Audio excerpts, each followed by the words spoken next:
Hello. How's it going out there tonight? Whoa. You stumped me now. Check out our website, mannimalresearch.com. Thanks to everybody.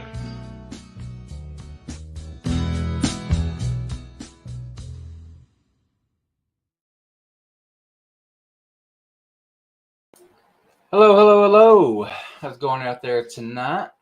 Hope everyone is doing well. Those of you catching it live, those of you that will catch it later, we certainly appreciate it. Thank you very much.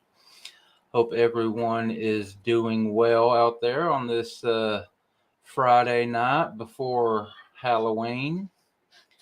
Hope everyone has a safe, happy Halloween.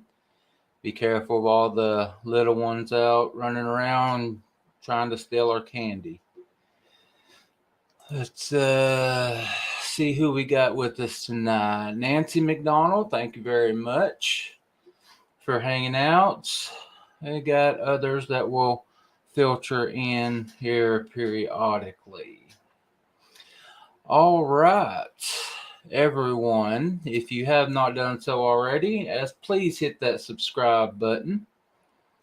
Sure would appreciate it. Thank you very much to those of you that have, but we still got a ways to go. So y'all hit that subscribe button.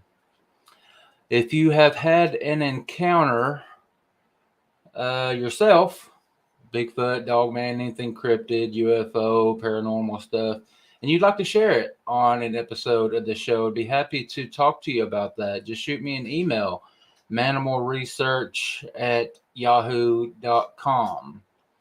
Be happy to talk to you. Also, we are on Facebook. Hit us up, Mannimal Research on Facebook, and become a member over there. All right, tonight, our guest, Miss Neoma Finn, is coming on. She's going to talk a little bit about her background, things that got her interested in it, and share some stories. So looking forward to it. And if you guys have any questions for her, feel free to send those over. She's expecting them. But put those in all caps if you don't mind. This makes it easier for me to find them.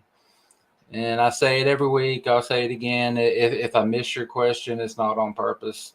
I just didn't see it. So if I don't get to it, a little time passes, type it up again. But just put it all in caps if you don't mind. All right. Also, check out our website, UnsCryptidPodcast.com. Head over there and check out our online store, see some of our past episodes, and a little bit about my organization, Mannimal Research. So yeah, head over to UnsCryptidPodcast.com. All right, all of that out of the way. Like I said, got a good show lined up tonight. Miss Neoma Finn is coming on. She was a speaker at our Squatch Out this year. Not really a guest speaker. She had the whole first night to herself. She did a little story time, campfire stories.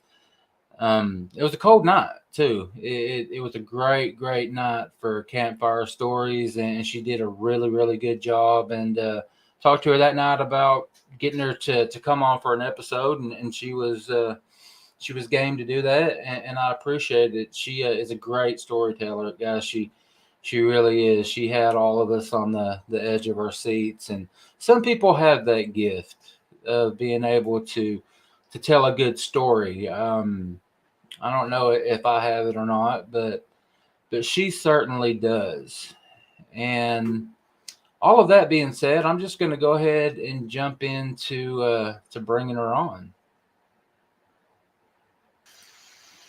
Miss Finn, how you doing tonight, ma'am? Pretty good. How are you? Doing very well, very well. Thank you so very much. And again, let me thank you for helping us out at the Squatch Hour. That was a great time. Probably the best time I've ever had at one. All right, very cool, very cool.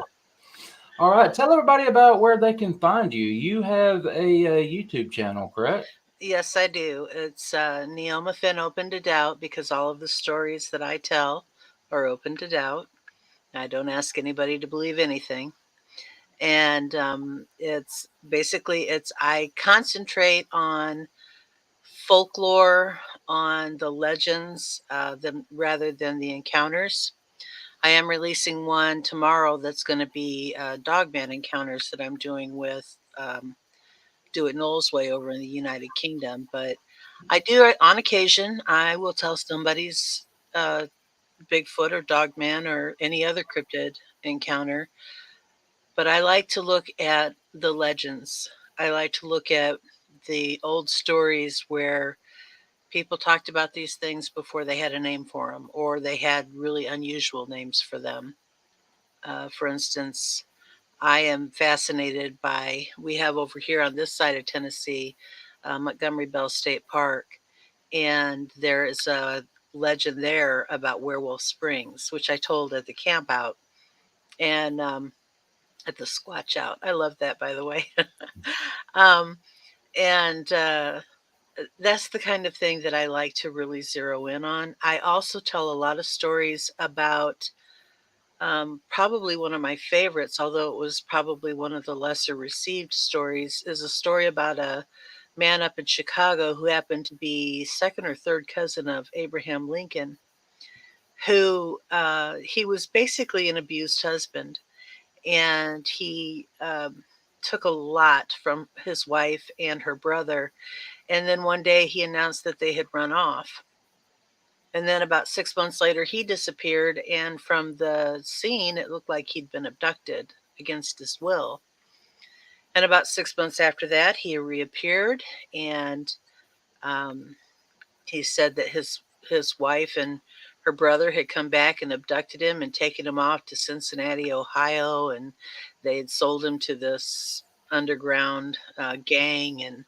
And they'd kept him in prison for months, and he'd managed to escape, and he came back. And he told the town sheriff he was headed up to Wisconsin, I think, just to take some time and rest and recoup from this ordeal. And then he showed up again, and by this time the sheriff had figured out that the wife and her brother hadn't run off and they hadn't kidnapped him, that they had been the ones who disappeared. Well, the Mr. Lincoln, he very boldly said, "Well, I'll tell you exactly what happened, because by now there's nothing you can do about it. No body, you can't charge me." What he had done was he had killed his wife and her brother, and he had beheaded them, and he had a greenhouse on his property. That's what he was an attorney who had retired and moved to Joliet, and he had a greenhouse, that little nursery business that he was doing. And he decided that he would burn up his wife and her brother in their bodies in this incinerator that was out in the nursery. And he took their heads and put them in a box. And of course, there's two kinds of lime that are used in the nursery business. There's lime and there's slaked lime. Slaked lime is harmless. It's just a fertilizer essentially. Of course, lime will eat things up. And he filled this box with lime, encased it in cement, and used it as a footing for his front porch that was sagging. Well, he got the idea that if somebody came along and got that house, they might accidentally break that footing open and discover those heads. That's why he came back to bury the heads. He took the sheriff right to where he'd buried the heads, convinced that there would be nothing inside those boxes left to prove his guilt. The problem was he'd used the wrong lime, and he didn't dissolve their heads. He'd pickled them. Oh wow! He'd preserved them in a pickling solution. Those are the kinds of stories that just fascinate me. And that's a true story. That's a true story. Yes, It happened in the 1920s, or late 1918s, early 1920s, I believe. And those are the kinds of stories that absolutely just fascinate me. There's a young man named Cal Logston here in Tennessee, in Jamestown, Tennessee, who was convicted 3 times. He went to court and was convicted all 3 times of killing a woman and her daughter and one of her grandchildren, and attacking another. And he declared his innocence every single time, but after the third trial, they decided to hang him. And they took him up and they put him on the scaffolding, and they dropped the trap door underneath him, and the rope broke. They picked him up off the ground and took him right back up the stairs, hung him, set him up again, dropped the trap door, rope broke a second time. Took him back up the third time, and with his voice was all gravelly, of course, at this time, and he said, "I'm an innocent man, and I will prove it. When I die, this valley will flood with rain for 3 days, and 100 years from now, where you bury me will be hit with a plague of snakes." And would you believe it? Not an hour after he was hung, the third time, which was successful, and by the way, it took him 25 minutes to die, because they use what's called a long drop. No, I'm sorry, a short drop. The short drop is the one that takes forever. And but within an hour of his death, it began to rain in Jamestown, and the entire area was flooded. And Jamestown's on the plateau, by the way. It's not down in a valley. And people lost their houses in 1873, I believe.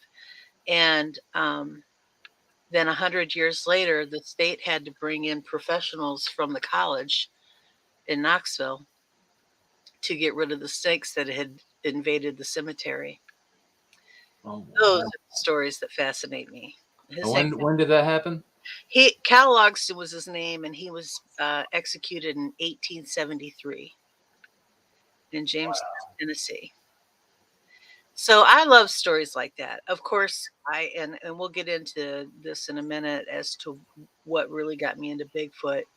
I really am very much into Bigfoot and Dogman and cryptids.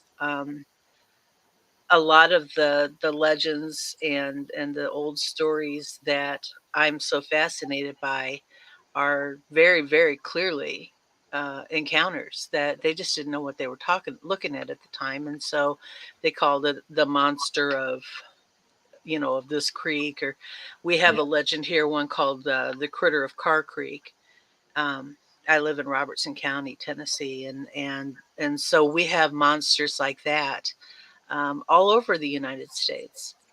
We have I tell you, Pennsylvania has got to be the most fascinating state in the union, because they've got it all. They've got a high level of cryptid encounters. They have UFO encounters. They've got it all. And a lot of those are just old stories that they eventually learned were actually, I think, we've come to deduct, I guess would be the proper word, that these people were seeing Bigfoot or they were seeing Dogman. So, but that's what my channel's about. And I began this because a couple of years ago, I write and I edit for people. I'm very much into helping independent writers publish their own work, and to do it in a way that makes it look like it came right out of a publishing house. And actually, I didn't think to put one of my books beside me, or I would hold it up and I would show you all of the little things that make the difference between a well-published, a well-printed book and a book that is not that way. And I was watching Dixie Cryptid, which is one of my favorite channels, and Cameron Buckner was on there, and he was talking about possibly publishing a book. So I dropped him a line and said, "Hey, if you want some help with that, I would love to help you." One thing led to another, and he asked me if I would edit for him his stories, because he gets tons and tons of emails, and people want to tell their encounters, but anybody we all know that most people are not especially articulate. And if you read the stories straight from the email, a lot of times they may not make perfect sense, but there's a really good encounter story in there. So he would send me and he still does, although, Cam, if you're watching, send me some stories. But it's, he sent me stories. I would edit them, clean them up, and then he would record them. And he thought that I had a pretty decent voice. And he offered me the opportunity to do some recording on his channel. And then he kind of opened the door, or I don't know, stood me at the edge of the nest and pushed and said, "You need to do this for yourself." And so that's how I've gotten into having the channel. And I didn't want it to be exactly like Cam's. I didn't want it to be a lot like, because frankly, although I agree that there are no experts in this field, because until we have one in captivity to study, there can't be an expert. I will say that for as long as I have studied them, I am still way like, most people are like up here with their knowledge, and I'm like somewhere down here. And so it seems silly to me to have a channel that would encourage people to know more if I don't know more, and I'm still learning every day. And so I opted to go a slightly different route. And because I love folklore and I love legends and I love strange stories, and I just thought I would incorporate all of that together. So if somebody clicks on my channel, they might be disappointed to find that not every story is about a Bigfoot or a Dogman or a Luska or whatever cryptid that they're into at the time. The Mothman or another cryptid that I find really fascinating is all of these gargoyle sightings all over the world, really, but especially. And I think I'm about to have one of my books delivered to me. Yes, I am. My book. This is the difference between a really well published book and I'm not bragging, but I worked really hard on this, so I'm going to brag. Um, the cover is the cover design, and the all of the stuff is very important, and it's laid out beautifully. Um, we have our actual barcode, and when you look into the pages, you will see, if you can, that when you go from the last page of a chapter to the first page of the next, you're always going to find, and I don't have my camera turned right. I'm on mirror, so it looks backwards, but you're always going to find that this is the page where your chapter should start. All of your middle pages, they all have to end at exactly the same spot at the bottom, begin at exactly the same spot at the top. What pages need page numbers, what pages don't, that type of thing. And that's what I like to help people do. I'm really very much into helping people get published. But anyway, so I do have a reason, a very serious reason for why I am very much into Bigfoot. It really began long before the actual event. I was about 8 years old, and there was a documentary. It ran 2 nights, and it was hosted by Peter Graves. And I don't remember what it was called anymore, but you can watch it on YouTube, and I'm sure everybody's seen it. Monsters and Myths or something like that. And it was the first time I had ever seen the Patterson-Gimlin film or even heard of it. And I remember just being terrified by that. And anybody who knows me knows that fear is like, I thrive on fear. I write about fear. Fear is the number one emotion for me. And I just could not watch enough of that. And it would come on once a year for about 3 or 4 years, and I watched it every single time. Well, about a year after that, I was up late one night when I probably shouldn't have been, and this movie came on. And of course, everybody knows what the movie is. It was The Legend of Boggy Creek. Now, I grew up in Illinois, but all of my family, up until my mother, my father, my grandparents, most of my cousins, my 2 oldest brothers, all my aunts and uncles, they're all from Arkansas. And of course, the legend of Boggy Creek happened in Arkansas, and that alone made me interested in it. But of course, there was that monster, and there was Travis Crabtree, and I couldn't get enough of that movie. And so by the time I was about 13 or 14, about half the library books I was bringing home from school were about cryptids and they're Bigfoot. And of course, back then we didn't know about Dogman. That was just a werewolf. But there were cryptids, and there was at that point there was the Mothman, and there was the Jersey Devil, and Mother Leeds, and that sort of led me into a fascination with just about any kind of legend, and so I couldn't. I couldn't get enough of it. And then I married young and foolishly, and I married a man. You can like break in anytime you want, Wayne.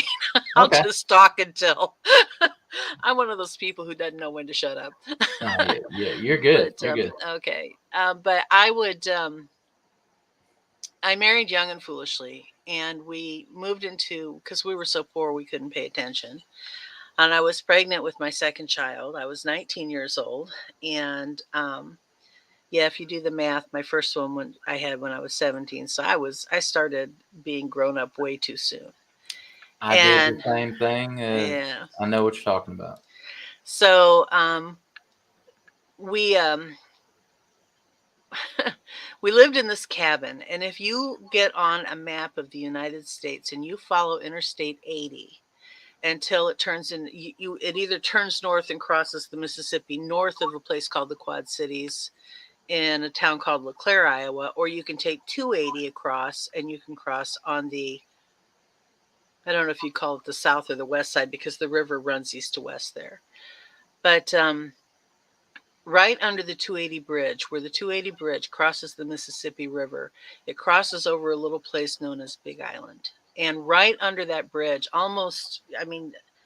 probably 50, 60 feet from the bridge, there was a cabin that sat right on the bank of the river, about 100 yards back from the bank, because sometimes the river would come up and it would be about 100 inches from the river.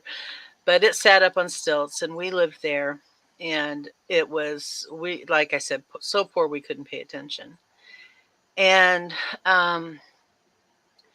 my then husband, not my now husband. My now husband is a wonderful man who I love and admire and cherish. My then husband was a drunken lout. And sorry, Larry, I know he's never going to watch this because technology would elude him, but we didn't get along. We hated each other. He has about as much good to say about me as I do about him, and we both deserve it. And I'm just going to say that it takes 2 people to get divorced. Mm-hmm. Never blame the other person entirely. But at the time, we were still young and in love, and living in this cabin with a big fireplace to heat. We had a LP tank, but we were really, really reticent about using the LP because it was so hard to get down there. And parts of the year, part of the island was completely flooded. And if we used up all the LP, we wouldn't have anything to cook on. We'd have to cook on the fireplace too, which I can do, sadly. Here's what I tell people about me. This is an aside.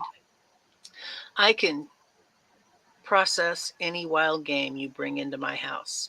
I can skin it out, cut it up, grind it up, cook it, freeze it, can it, whatever you want me to do. But if I break my nails doing it, someone's going to have to pay. But anyway, at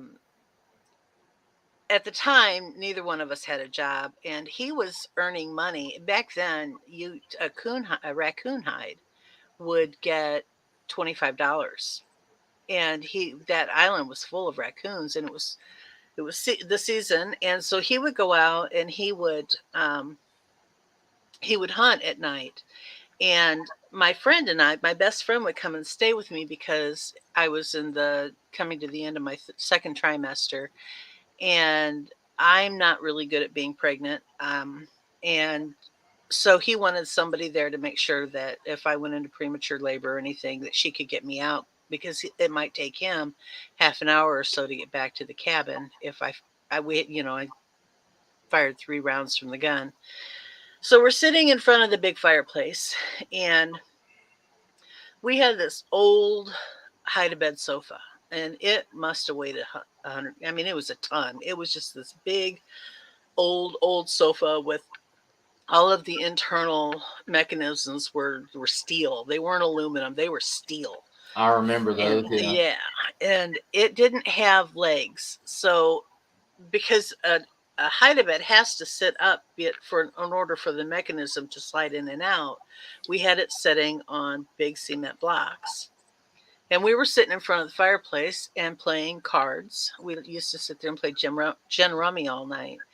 And my older son was laying on a blanket between.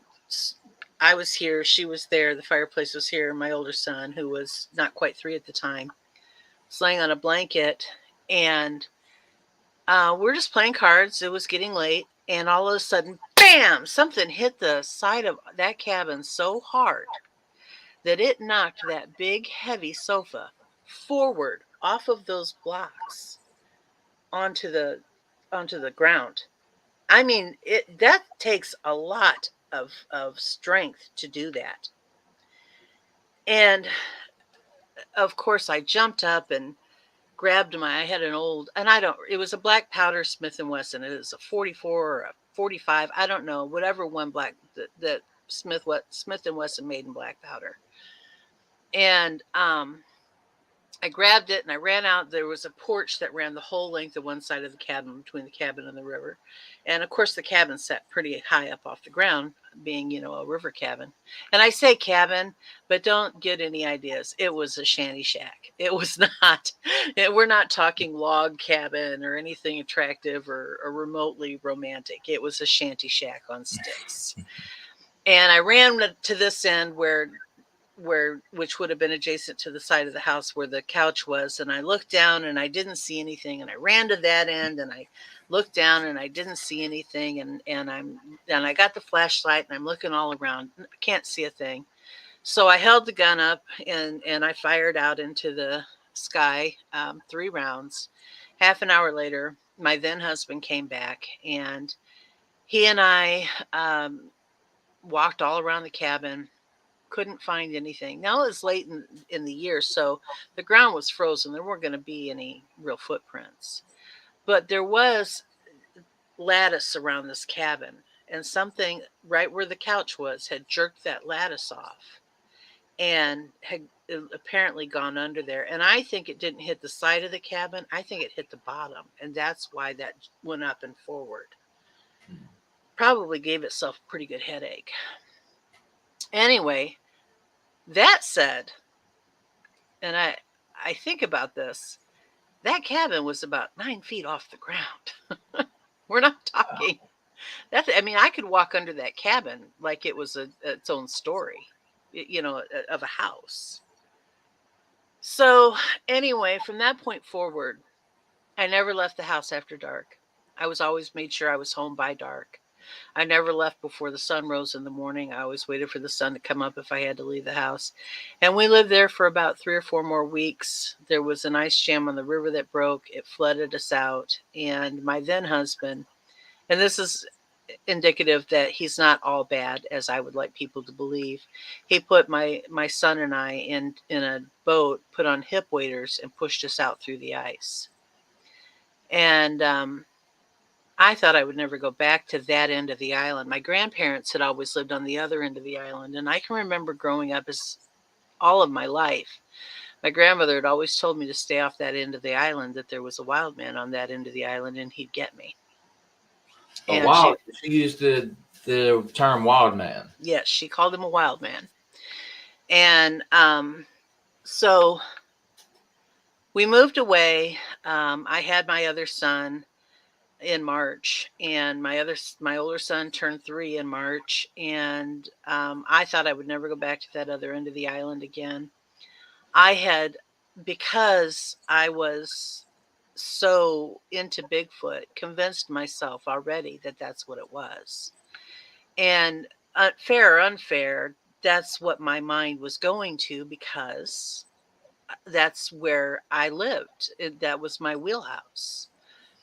Well, my then husband decided that he was going to, he would get so mad at me when I would try to tell his friends about it. They would just laugh, and all of his friends, they made so much fun of me.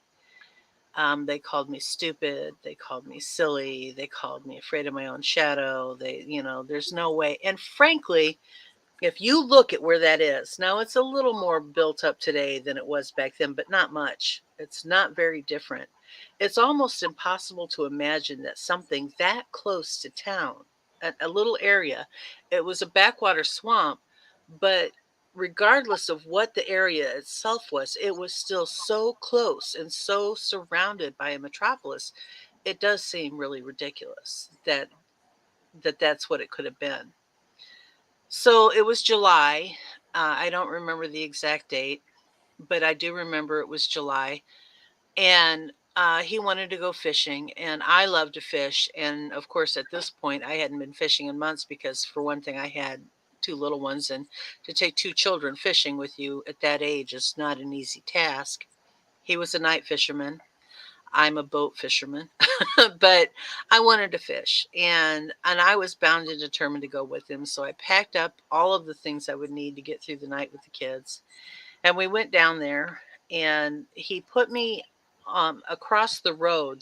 There was a road that ran behind the cabin that led down to the cabin. It dead ended at the bridge, under the bridge, literally under the bridge. But on the other side of that road, there was a little drive that you could pull into, and it opened up into a little teardrop like clearing, which on the one edge of the clearing was a long shallow pond, and then on the other side was all of the swamp and the backwoods.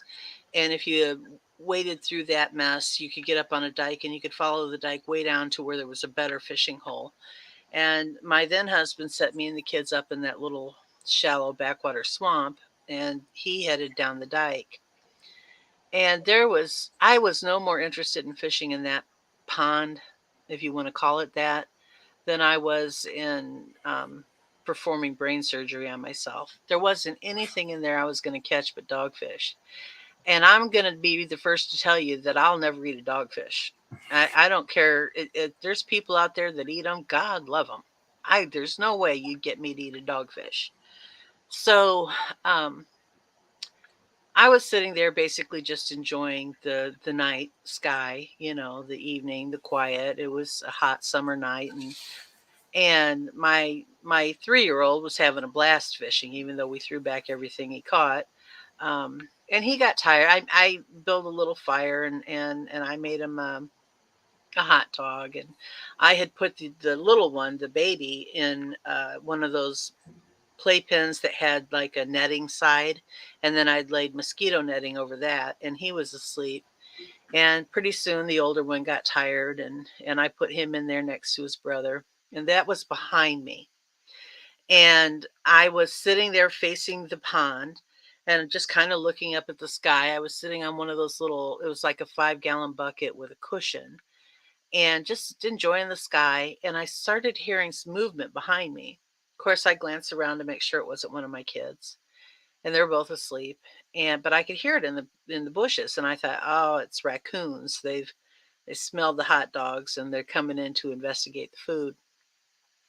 But the more I heard this rustling, the more I thought, man, that is one big raccoon back there.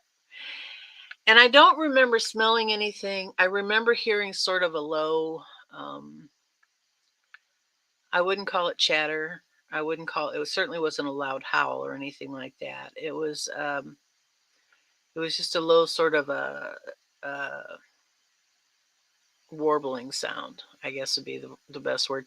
I always said it sounded kind of like a cross between a coyote and an owl, but very not real loud. And I'm sitting there and I'm thinking, I don't know what that is. And now my hackles are up. Now I'm really freaked out because I'm 100 yards from my maybe 200 yards from the cabin where I'd had the encounter. my then husband is God knows how far down the dike. I'm there alone with my 2 kids, and I'm just sitting there, and I'm panicking. And I'm facing the creek. My kids are behind me. The car is right here, or not the creek, the pond, and the driveway is over here. And this is the part I have such a hard time with. Something stepped across that driveway, which was about wide enough for a car. Maybe not quite a car and a half. And something stepped across that, and I looked over, and I remember seeing it. All I saw was its silhouette. I was sitting down low. I mean, you know how high a 5-gallon bucket is, so I was pretty low to the ground. So in my mind, it looked a lot higher than what it probably was. But it stepped across that driveway with one step. It just one step across, and I saw it. And there was a little patch of trees here, and I heard it move through the trees and down into the pond. And it splashed around, and almost like it was playing or bathing itself in that pond. I mean, it didn't move immediately across it. It was taking its time. And I can remember sitting there, and I was looking down, and I thought, I can pick up my flashlight and I can shine it out there, and I can see what it is, and I'll know what it is, and it'll be okay, and it's not what I think it is. But I knew what it was. I mean, I'd seen it. I'd seen its silhouette. I knew what it was. Nobody will ever tell me it was anything but what it was. But I was so scared that I could not make myself pick up that flashlight and look. And you're sitting there with your 2 babies. Right. Right? And what right time behind is me. it? We're talking probably 2, 3 o'clock in the morning at this point. So 2 or 3 o'clock in the morning, your husband is off doing his thing. You got your 2 very, very small little ones with you. And let's say it's a man that you saw walk across. It's the largest man in the world that stepped across. Let's just say it was a human. That's still frightening. Yeah. It's still dangerous. Yeah. Absolutely. I cannot imagine what you had to be feeling. Well, at that point, once I realized it had reached the other end and it was far enough away from me, I moved faster than I've ever moved in my life. I jumped up. I first of all, I took my kids out of the playpen, put them in the car, the youngest was still in a car seat. At that time, we only had booster seats for older, toddlers were put in booster seats back then, not in regular car seats like they are now. I put him in his booster seat. I put his brother in his car seat. I folded up that playpen, threw it into the trunk. The car. Do you remember the old Comet? Yeah. That's what it was. It wasn't a big car. I'm slamming things into that. I think it was like 68. I mean, it was an old car. It was old. And I was cramming things into it, and I put out my lantern. I didn't even bother to throw water on the fire or anything. It was a small fire anyway. It was just big enough to burn some hot dogs. It was such a hot night, we didn't need a fire. And I jumped in the car, and I honked 3 times to tell my husband to come get me. And he didn't come. And I waited, and I honked 3 more times, and he didn't come. And I started looking for the keys, and that's when I realized he walked off with the keys in his pocket. And so all I could do was lock the car and sit and wait. And I waited till just about sunrise when he finally showed up. Now, this is something that didn't occur to me at the time. In fact, it didn't occur to me probably until about 7 or 8 years ago. And I was listening to somebody tell a story. I was listening to the story about, it was the story of a family in Washington, and the little boy called the Bigfoot the Cowboy Man. And he had, apparently it had made an effort to steal this kid. And it hit me. My children were in that playpen behind me with nothing but a mosquito net over them. It could have crept up behind me and taken both of my children, and I wouldn't have known. I would not have known until I turned around and saw them gone. That, from 1985, when that happened, till about 2007, no, 2014,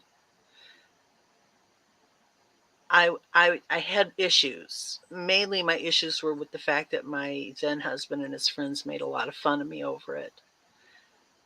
But of course, it was a terrifying night. I'm not going to lie. It was probably the most terrifying experience of my life. But in 2014, when I realized that my children could have been taken from me and I wouldn't have known it, every ounce of fear and anger, and I felt like calling up my ex-husband and saying, stand outside in your front yard, I'm going to come by and shoot you. And it wasn't until I realized they're so stealthy, it's so easy for them to sneak up on you. That thing wanted me to know that it was back there. Do you think so? I absolutely do. I don't think that anybody sees a Bigfoot ever or has an encounter ever that it isn't, unless it's, of course, a crossing the road situation where, the cars move so fast. But I think you're out in the middle of nowhere and one walks across a field in front of you. It wanted you to know it's there. It's warning you. You're in its turf. Move out. And I think there's something to roadside crossings. Do you? Yeah, I think I've said this several times. I think they're way too smart to fall for, oh crap, there's this car coming. Right. That they know cars aren't quiet, and we put off headlights and stuff. It's like all the encounters. It's like that last second. They wait that last second before they cross. Why? They could Yeah. have stayed hidden. I think there's something to I think you're to that probably way. right. I'll say this. I know that when we stand outside and we're looking up in the sky and an airplane goes overhead, it seems like that airplane just kind of hangs there forever, and then at the last second it whips over, and that's because of the size juxtaposition and the distance that we can't visualize that. That's why a squirrel gets out in the middle of the road and dances back and forth, because that car wasn't moving as fast before as it was when it got right on top of it, and that's why we end up hitting smaller animals. But Bigfoot's too big to feel that way. Bigfoot's as big as we are, bigger. So they shouldn't have that oversized suddenly moving forward. You're right. There probably is something to it. I can just say that I wish that, and fortunately for me, it worked out. Fortunately for me, I didn't have a horrible story. I don't have a missing child story to tell. But I wish that I had known then what I know now, and that playpen would never have been sitting behind me in the first place. It would have been, in a place of safety. But at the time, I thought, gosh, it's there's nobody down there. And so anyway, I began telling my story to anybody who would listen, because it fascinated me and it terrified me. And how I deal with things is this mouth never stops. And that's just and the more I talked about it, the more I got made fun of for it. And the more I understood that you just don't talk about this stuff. And we didn't have YouTube back then. We didn't have a network of people talking to each other about what they'd seen.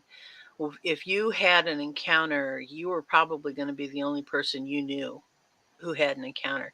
At this point in the game, I have friends who can actually call them in at this point. And good luck to them. I told them, don't take me out there when they do that. But, you know, So you're saying you have friends that actually can make contact? Well, yeah, I've been to the LBL with them, and they've gone out on their night hikes, and they've come back and they've played recordings where they've got them to respond to them. And yeah, you can actually, it's they have a channel. It's Beast of the Woods and Sawdust Beast, and they do some really amazing research. I'll tell you what, if you and I'm not trying to believe me, I'm really not trying to promote anybody else's channel. No, go ahead. But UnsCryptid has a documentary where he actually went out with those guys, and it's probably one of the best Bigfoot documentaries I've ever seen done. And he followed them out into the woods, and he basically he concentrated on what they were doing, not what they were looking for. But you can see how these guys go into extremely remote territories. They hike in. What they have, they carry on their backs. They hammock camp. You know, they just hang a hammock up between two trees.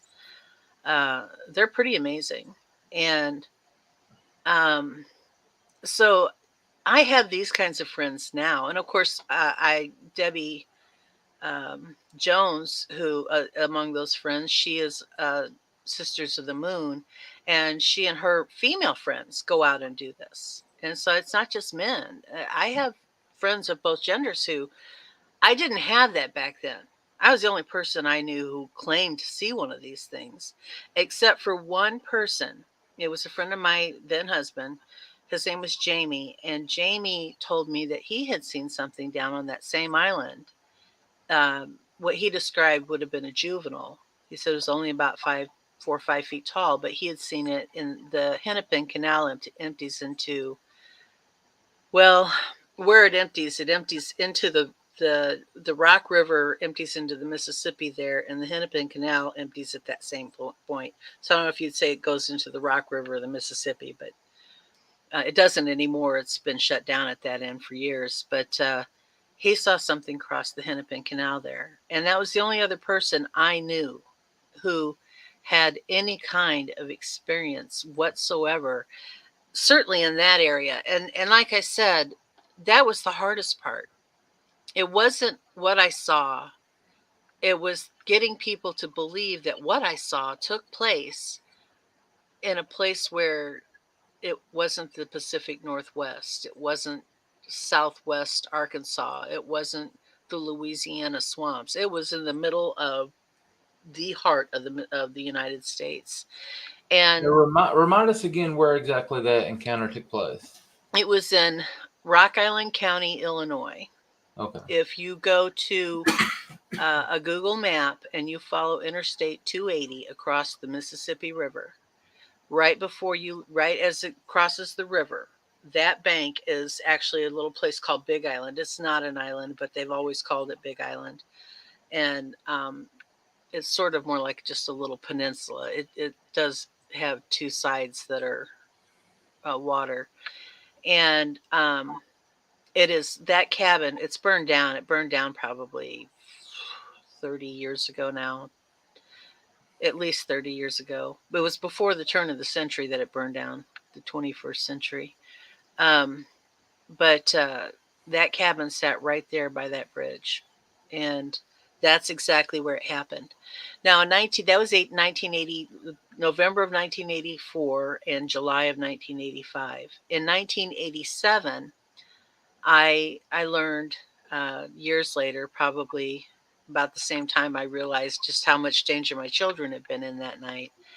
I learned that there was a paper boy in Eldridge, Iowa, which the metropolis that I'm referring to is referred to as the Quad Cities. You know, Quad Cities: Rock Island, Illinois; Moline, Illinois; East Moline, Illinois; Bettendorf, Iowa; and Davenport, Iowa. Yeah, the Quad Cities. We can't count there.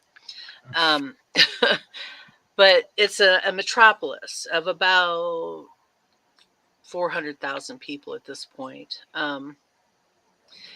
And on the outer edge of Davenport, there's a town called Eldridge. And there was a paperboy there in 1987 who one winter morning got up to run his route. Of course, it had snowed. It was a cold, miserable day. And he kept, as he was going house to house, he kept feeling like he was being followed. And he couldn't shake the feeling. And then he got a glimpse of it. And he knew that he wasn't being followed by a human. If he was being followed by, as you said, the world's largest man. And he went back home to his dad. And I believe that, he told his dad, and I it's been a while since I've heard this story, so I'm going to tell it how I remember it. And if I'm telling it wrong, I apologize. But I believe he went home to tell his dad that he was, had seen a Bigfoot and that it was following him. And his dad got mad at him and he said, "You wanted this paper route, you go out and finish that paper route." And when the boy went back out, he actually found tracks where it had been following him the whole time. And at one point, the tracks doubled back on themselves. And but this boy did, and that was just 2 years later, and it was just on the other side of the Quad Cities from where I was at. So, and of course, sometime in the 2000s, around Cedar Rapids, Iowa, there was a sheriff's deputy who had gone out. I think it was a power plant that he had gone out kids like to go out there and mess around. Of course, that's a bad place to mess around. And he'd driven out to check it out, and he actually had a dogman encounter there. So just because it's in the heart of the U.S., right in the middle of farm country, doesn't mean that you're not going to see them. And yeah, I agree. And of course, I did tell you the story about at the Squatch Out years and years back in the 1950s, before I ever had my experience, which would have been 30 years before my experience. My mother-in-law, my then mother-in-law, evil does die. She's living proof of that. She and I hated each other. We didn't get along, but the one thing that she did do was one time when they were all harassing me about my Bigfoot sighting was she told me a story that it would have been her father-in-law or my then husband's grandfather, and the farmers had all gotten together. Something had been killing the livestock, and they couldn't figure out what it was. They determined it wasn't coyotes. It wasn't anything that there aren't any really large predators in that part of the country. So they really didn't know what it was. Wolves have been extinct in that part of the country for probably 150 years at this point. And so a group of about 5 or 6 farmers got together, and they decided they were going to hunt this thing down one night because it was taking their livestock. And they had chased it into what was my then husband's family barn. And it was one of those barns that had the high middle with the loft where you put the hay and big farm equipment. And over here was a machine shed on this along this edge, and along this edge was stalls.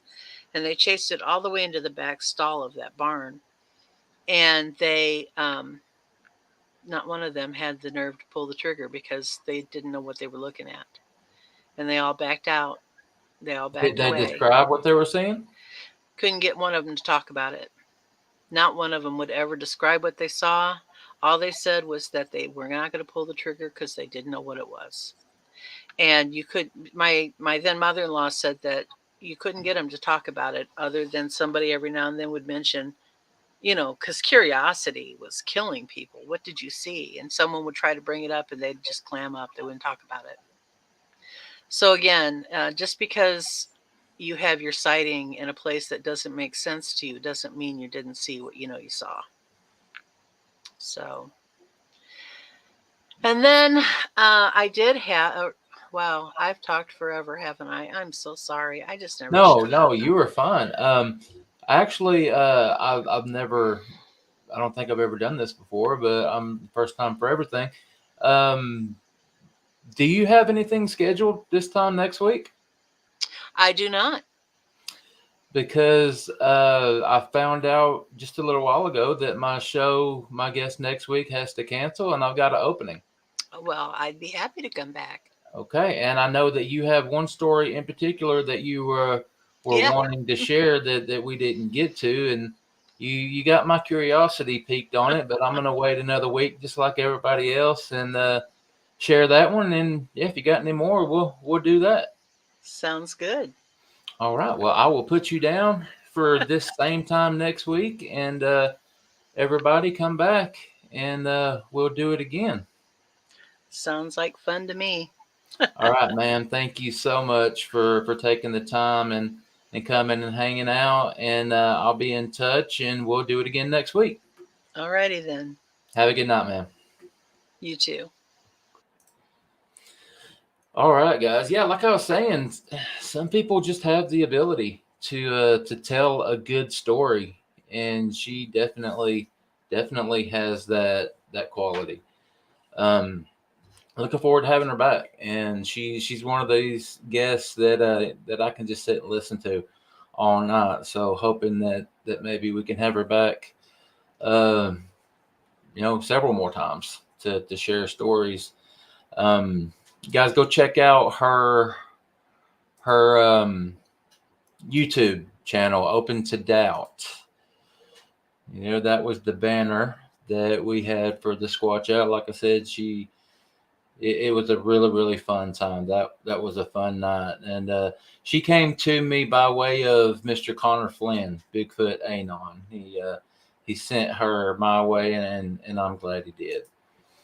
So yeah, guys, like I said, she will be back. She'll be back next week, and we will do it again. All right, everybody. Thank you so very much for taking the time to hang out tonight. I really, really do appreciate it. See that Duke got in here late. How's it going, Duke? Duke, I'm gonna holler at you here soon. I believe I've still got your number. I was talking about you with one of my podcasting buddies just the other day. I'm glad you jumped on here. Hadn't heard from you in a while, but I'm gonna holler at you here soon, Duke.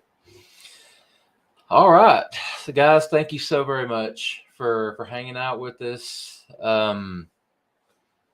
Look forward to doing it again next week. Thank you guys for all the support, everything that you do. Love you guys so much. Yeah, just be good to each other. Be safe out there. And I will see you next time. Be good, guys.